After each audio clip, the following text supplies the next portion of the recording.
இந்த பதிவில் நம்ம பார்க்க போகிறது மாடியில் கொடி வளர்ப்பு.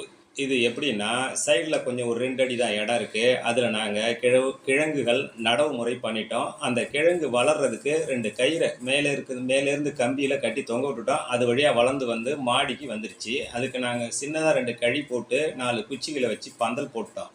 இந்த கிழங்கு ஏர் பொட்டோட்டோன்னு சொல்லுவாங்க. இது ஆகாயத்தில் முளைக்கக்கூடிய உருளைக்கிழங்கு வகை இனமாகும். இந்த உருளைக்கிழங்கு பறித்து சாப்பிட்றதுக்கு மென்மையாகவும் சுவையாகவும் இருக்கும். ரொம்ப அருமையாக இருக்கும். அடிக்கிழங்கையும் வெட்டி சாப்பிட்லாம். இது உடம்புக்கு நல்ல மருத்துவ குணம் உள்ள ஒரு கிழங்கு வகை. இந்த செடியை மாடியில் எப்படி வளர்க்குறது, கீழே எப்படி நடவு பண்ணுறதுன்றதை நாங்கள் உங்களுக்கு காட்டியிருக்கிறோம். அது செடி மேலே சைடில் கொடியாக படர்ந்து வந்து காய் காய்க்கிறத உங்களுக்கு நான் திரும்பி பதிவில் போடுறதா இருக்கிறேன். அதனால் இந்த கொடியை நீங்களும் பயிர் பண்ணி, நீங்களும் நல்ல உணவு உற்பத்தி பண்ணி நல்ல பயன்பெறுமாறு கேட்டு